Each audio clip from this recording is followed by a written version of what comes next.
In this episode, we're going to talk about setting boundaries with clients, but more specifically on knowing when the time is right to bless and release them. Can we talk about setting boundaries with clients? I have found that no matter how experienced you are, sometimes there's that one client that manages to sneak into all of the boundaries that you have set, and it results in a lot of chaos and sometimes sadness. The other day, I was on the phone with an agent and she was really upset when you're on the phone with somebody and you're like, "Hey, how are you? How's your day going?" She's like, "Mine is terrible." I think she had a slightly different tone of voice, like one with tears. Anyway, I said, "Well, what's going on? Tell me more." And she explained how she has this terrible client who is a friend of hers.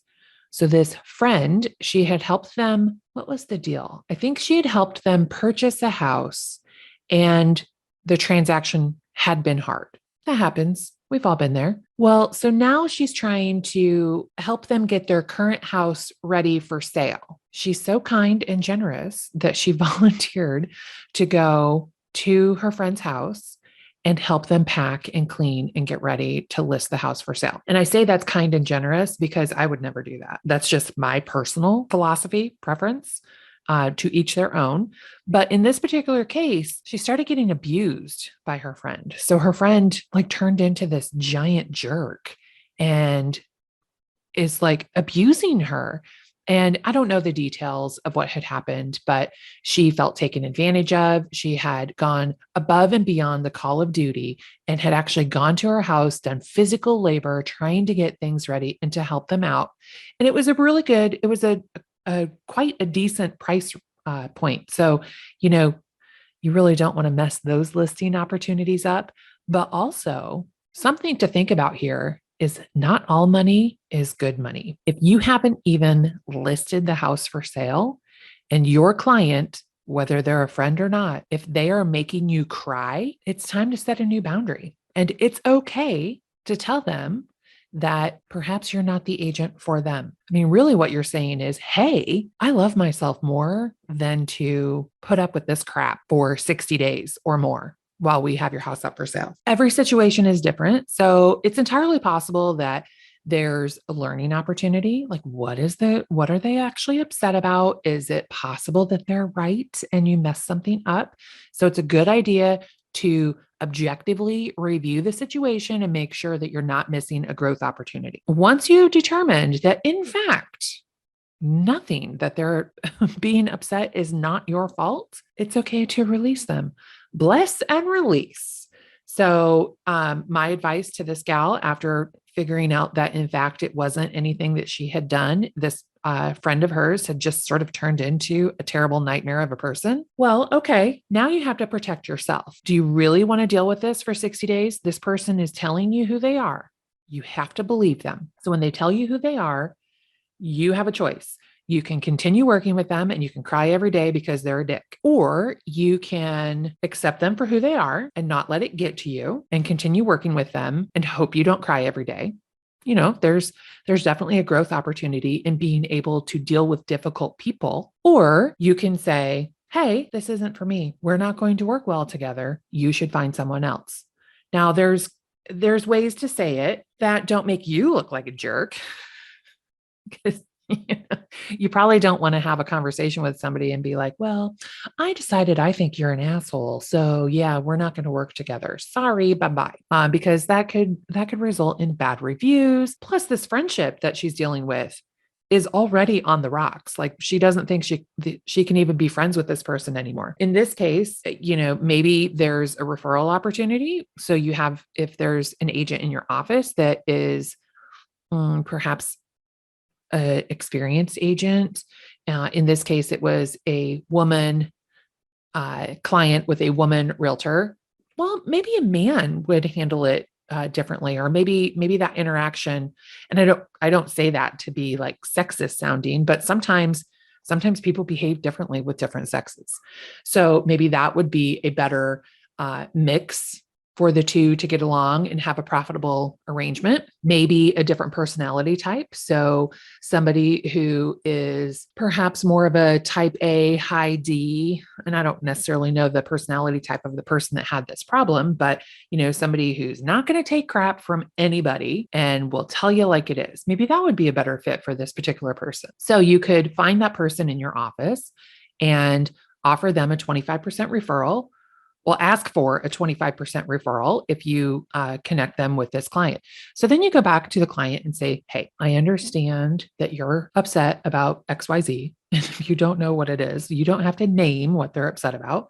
So, the last couple of days seem to have been stressful for our working relationship. And I have reflected on that a lot. And I even spoke with my broker about it because I want to make sure that you have the best experience possible. And if you say you spoke with your broker, you should speak with your broker about it. But I want to make sure that you have the best experience possible. And after reflecting on it for a few days, I have realized that you're not going to have the best experience as possible with me as your listing agent. So my recommendation would be to work with Joe Schmo from my office, who is great, and then you list out the reasons why Joe is a great agent and, what qualifies them to give a better experience in this particular example than you. And you can just say, hey, the last few days have been stressful and I really want to protect our relationship. So I think that moving forward, it's best that I take myself out of the equation because I can tell that I have upset you. Whether or not you can go into, this is the way that I work and I can see that it's not a good fit, or there's so many different ways to explain it and let that person down easily so that they feel like you're actually taking care of them, even though really you're dumping them. That's a good solution. And then you still get a referral out of it. It's also possible that the person is not going to care one iota what you have to say. And maybe they'll be really happy that you're releasing them. So it's possible that they might find their own agent after that. Okay, great. Bless and release. So once you release them, then they're gone. What they do is their choice and it no longer has any bearing on you. Imagine what you can do with all of the time that you're worrying about that client who, not a normal client, but the client who is abusing you, the client who is taking all of your time on things that do not require all of your time, the client who won't actually let you do your job for whatever reason it is. I once had a seller who, they weren't a nightmare to work with, but I think they thought their house looked different than it actually looked. So I had my professional photographer go over, and the photos they thought were hideous. And I thought, well, what are you talking about? These are professional photos. This is what your house looks like. Just because you don't like it doesn't mean that there's a problem with the photographer. And turns out they wanted a softer look. Like they felt like their house had this personality. Some weird vision that I could not see for the life of me. So they had a very artsy outlook on it that did not match up with my high D personality. She got kind of mean with me, and she sent me like a bazillion emails. It probably wasn't a bazillion, half a bazillion, maybe. I was out with having dinner with friends/clients, and she was monopolizing my time. And I realized, God, I'm so obsessed with trying to help this woman, and she's not letting me help her. And then we got into a conversation the next morning where what did she say? She was like, we hired you because we thought you knew what you were doing. I do know what I'm doing. And how dare you say that? I did not care for those words. And maybe there's a growth opportunity there.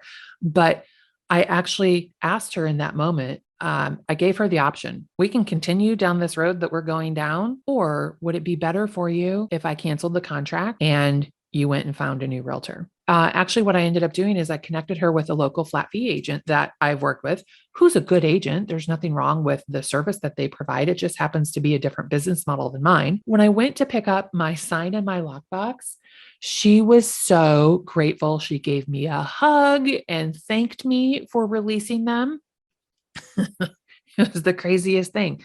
So sometimes not forcing people to work with you not only benefits you, but it benefits them as well. The moral of this story is that when people make you cry, it's okay to set boundaries and let them know how you intend to move forward. And if it doesn't work for you to work together, it's more than okay to bless and release them. If you have a question that you'd like us to feature on the Savvy Agent podcast, please email us at podcast@savvyagent.co.